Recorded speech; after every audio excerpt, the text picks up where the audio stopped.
This is the Two Marketeers podcast, where hosts and marketing experts Sean Patrick and Lindsay Waugh seek to uncover what makes brands so powerful in how they impact modern society and culture.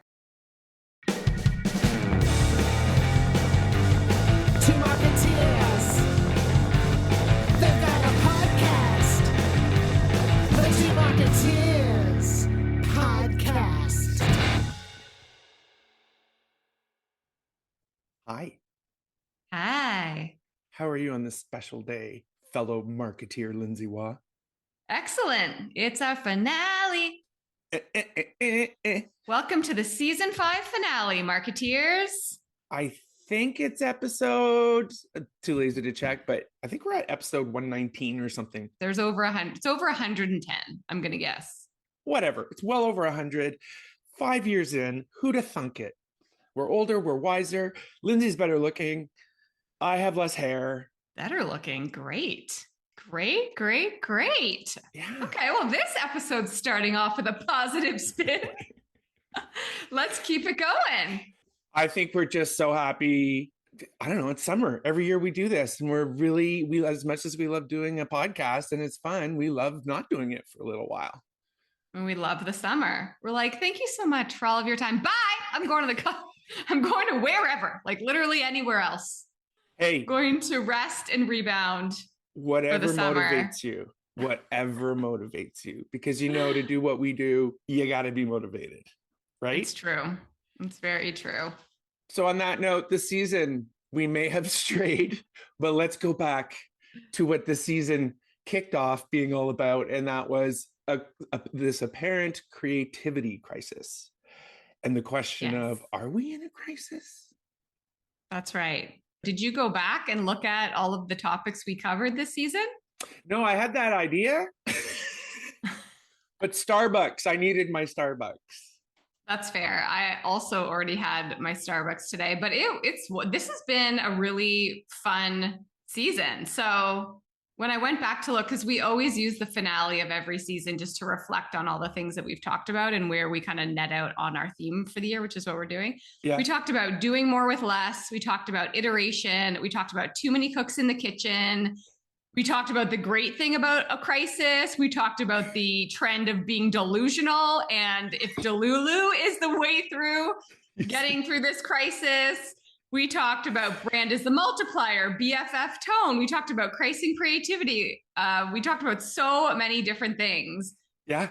that it's really interesting to go back and reflect on the collection of that knowledge and all of those topics and how it helps us answer the question of, are we in a creative crisis or a creativity crisis?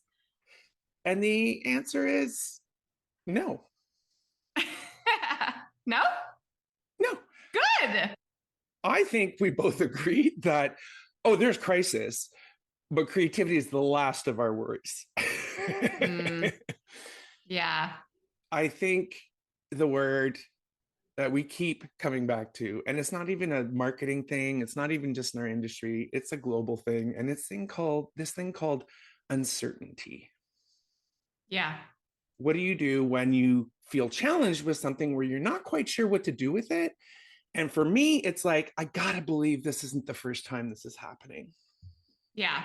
That's my comfort. And I think it applies to how I strategize, because if you think everything is new, you're using no history, you're using no information, data, insight to really kind of formulate some kind of understanding of what the problem is. Yeah. So it's like this trend of uncertainty, when COVID had leveled out and we were starting to say, like, the world has changed, what's going to happen next? And you and I even got really excited, scared, all those things. This is a time of uncertainty. To which I say, really? Yeah. I think kind of two things about that, where the first thing is, has there ever been a headline that has said, welcome to certainty? Like we're certain about the next year for once in our lives. Now, like, uncertainty is just our landscape. It's the human condition. It's how we all operate. And uncertainty isn't going to be something that's going away anytime soon. So I think we can relax about the sensational headlines about uncertainty, like welcome to life, Sensational. I like that. you know? Yeah. And the second part is I don't think creativity is in crisis more than usual. Right. So there have been many periods of time where like digital, social media, print, all of these things where there's been evolutions and innovations that have helped us to do things more quickly or differently, or helped to free up people's brains and time so they can do other things. And Right. even during all of those moments, I think people would have been asking the same question, like, now that we can make everything digitally, is art and creativity and all of that human spirit in crisis? I think people would have been like, yes, trying to, again, sensationalize everything by saying yes to that question. And it was really cool to, I also listened to our first episode of this season before hopping back on this finale.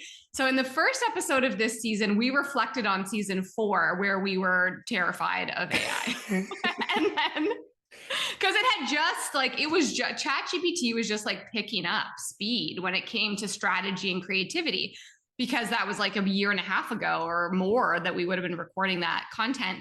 And then the first episode of this season, we were like, forget it. We are not scared. We are finished with being scared. We are embracing it. And now I think that we're 10 months or 9 months later, reflecting on that conversation to say, things like AI are just another tool. Things like economic constraint are not anything new. Things like shrinking teams and freelance models and hybrid and all of these things are not brand new concepts. They're not threatening creativity more than they ever were in the past. Right. I think if anything, I've come to the conclusion that AI, even in the period of time from when we first recorded that episode to our finale now, has changed so dramatically and gotten a lot better and continues to get better every day. And if anything, I'm like, you know what? It's freeing up so much time that is unnecessary for people to be doing all the time, which then gives you more time to think, more time to be creative, more time to actually get some of your brain power back to lean into things like creativity, if that's where you choose to spend that your additional time that's being saved by things like AI. So yes, people are going to put out full-blown AI campaigns made with no money in one day, and that kind of garbage is always going to happen. But I think there are a lot of people who are figuring out great ways to use the tools that we have now. So I would challenge to say, I don't think creativity is in crisis more than it ever has been. I think it's just different tools, different time. And we need to think about it in different ways to fuel our creativity versus continuing to be threatened by it. I love that. So wise. As you were kind of summarizing the journey, your sort of perspective, when I do the same thing, I think the big aha moment happened just later in the season. And it was where we talked about this line that is either you're creative or you're not creative, right? I thought it was getting the moment we talked about being delusional. No, that was fun, but I learned nothing. It was okay. That was my pivot. I was like, okay, now we're just delusion is the answer. And I fully agree. Oh, so that means what you just said is fully delusional, but hey, it works, right? If you believe it, then run with it. And then you have a positive outlook versus the other side of it. Yeah, I think you're right. I think it's the belief that it's almost like if you believe that, then of course it manifests, and you worry about your job if you're a creative, or you get excited about how you don't have to spend money on creativity if you're a business and that sort of thing. And you know, as we've weathered it as we go, it balances out. But to go back to the aha that I had, it was this belief that there are creative people and there are non-creative people. I don't believe that. Everybody is creative, and there's this sort of wedge specifically in business and specifically in marketing, that there's, you know, the haves and the have-nots. And I think of like Don Tapscott, if you ever heard of Don Tapscott. He was quite a visionary early on when digital was really kicking off. He's Canadian, he's from Toronto. Hey, let's go. And his idea was there's the haves and the have-nots, and then there's this sort of adoption sort of period. But in order for that adapting and adopting sort of this for this change, there's a chasm. There's a chasm that is like looking back, it's that uncertainty. And it's just it's how change happens. It's how humans adapt themselves to change. It's uncomfortable. The key is that's where creativity has the biggest opportunity to flourish. Mm-hmm. When things are uncertain, the thing that will fix that is creativity. It's not the technology per se that's really the interesting part or the part to focus on. It's the human aspect of how we've adapted to it and how we have taken the charge over how AI can make us all better, how AI can solve problems. Yeah. But not without humans figuring out the best way to use it. Yeah. I think it even applies to so many things outside of AI. Like, how can smaller budgets force creativity? How can different team models create different moments of creativity to do things differently? Like, how can hybrids between in-house teams and agencies be different? How can you bring in, I don't know, different types of folks into the conversation, whether it's like cultural anthropologists, like there's so many different things that can lean into how we just think differently as time evolves. Yeah. And AI is one of the things that can help us be more creative if you embrace it in that way, as is smaller budgets, as is short timelines, as is all of these things that we're currently up against. So exactly. Yeah, we got to try and keep a positive spin on it, because it's so easy to go down the path of, I'm going to lose my job to AI. I doubt it. Like, I doubt it, because I do think there's going to be this interesting moment in measurement and results 6 months from now, a year from now, if we had to look to the future, where the people who have been using AI to just strictly replace certain things and replace certain people and not bringing expertise and experience and human to the table will have a downturn in results. So I think people will realize that you can't do that. And until they kind of have a business impact, I'm not sure they'll do much about it, but it's to be told in the next year or so what type of performance we see coming from AI and tech-driven campaigns and stuff like that, and how that can help us decide how to use these things in the future. Yeah. And it's, in that sort of societal aspect, and that's where it's like, it can be applied to any anthropological kind of situation. That's why I like go back to humans and history, and it is the human condition. Man, there's enough crap messing up my life right now. I don't need to worry about my job, right? Yeah. And I will. Yeah. And I will worry about it. Well, what I would say to people when you go down this deep mode of scarcity, where you're like, I can't do my job with this amount of time, AI is going to come and take my job anyway, and you start to get really scared and you think that these things have never happened before, go back in time. Like, I had a wonderful moment to be in Europe this summer where you're at a place like the Colosseum and you're like, the technology that they used then with pulley systems and this and that is very similar to a lot of the things that we still use. So people have continued to flourish. We have continued to grow and move on. The world evolves and you can still find your place in it, even though these things have been happening for so long, these innovations and these moments. So try and just gain some perspective and put a positive spin to move forward, because I think it is a lot of sensationalizing when it comes to creativity and trying to make people feel fearful of it. Exactly. And that's often a tactic when people are trying to make money off something new, right? Yes. To say, if you compare it to, say, something like the Colosseum or the printing press, are, hundreds of years later, so impressive to us. What's different? We've become, as a society, extremely impatient. And we have to learn to be patient. And I know that just sounds like, what do I do with that? But when you say, like, the world is ending and lose my job tomorrow, it's like, patience. This has happened before. And to know that actually there's always some kind of crisis.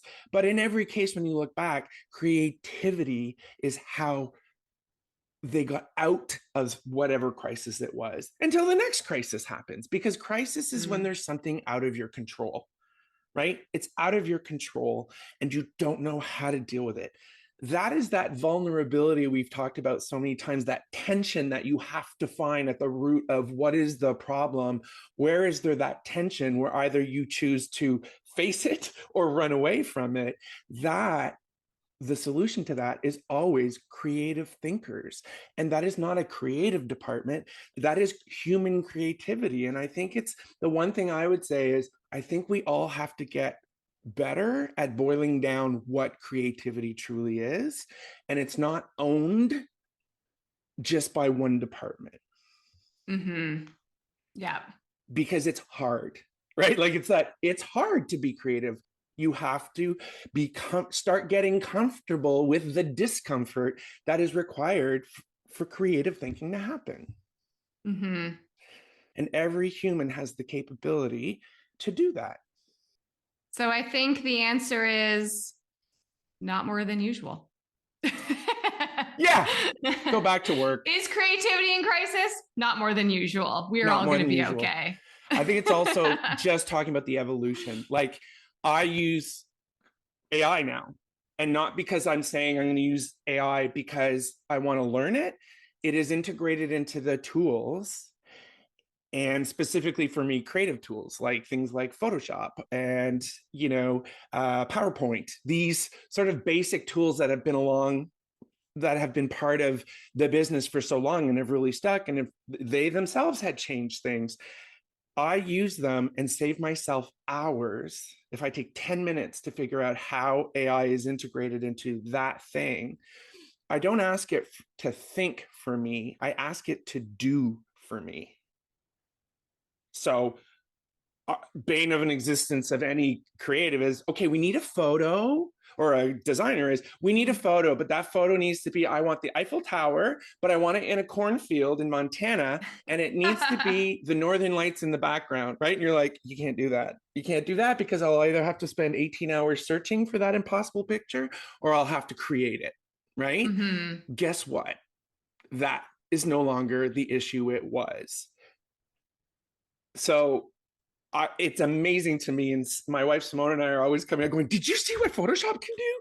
We are saving so much time on doing that gives us more time to think. Yeah. Here's the one thing I wonder, because I also a few minutes ago just said, now it frees you up to think more. But it's always kind of fun to challenge yourself. So maybe the one thing I wonder about that is that in the process of doing, different thinking happens. So Fair. When I have to, back in the day, which now I'm going to say what was 2 years ago, I don't know, when I had to do all of the research myself and like looking around and doing surveys and talking to people and focus groups and all the things, which we still do. But when I had to spend the time doing more of that, do you think during that process, your brain gets to a different place? So why I'm asking this question is I do wonder with myself sometimes when you're truncate and like I use AI to do research, is my brain getting to the same place because I didn't spend that time? So I'm like giving my brain more time to think, but I'm also kind of giving it less time to just go through it. You know how it's sometimes in life, in relationships, in personal life, you got to go, the only way to the end is through. You got to go through it. Yeah. So what happens to our thinking when we don't go through it? We, as a designer, from a designer standpoint, and you know this from your experiences, you're always challenged to always improve how we adapt to change, because we have to. Why you're doing that is because we always challenge ourselves to be better. Yeah, I think that's a great spot to wrap up this season. Yeah. Well, thanks, Sean. Thanks for another great season. Thanks, Lindsay. This has been a really fun one. I especially recommend people go back and listen to that delulu episode. Currently my fave. top episode of the season. Highly recommend. And we'll see everyone again soon. It's fun. It's a fun one. Thanks, everyone. Lindsay, always a pleasure. And I wish you the best of whatever summer you have. You too. Happy summer. Thanks, Marketeers. Bye, Marketeers. Bye. Thanks for listening to the Two Marketeers podcast. New episodes launch every 2 weeks. Find the Two Marketeers podcast on Apple Podcasts, Amazon Music, or wherever you like to listen. And be sure to rate and subscribe. Listen on our website, thetwomarketeers.ca, or you can ask Alexa to play the Two Marketeers podcast. Want to keep in touch? Follow the Two Marketeers on LinkedIn or at Two Marketeers on TikTok. We've always got something to share.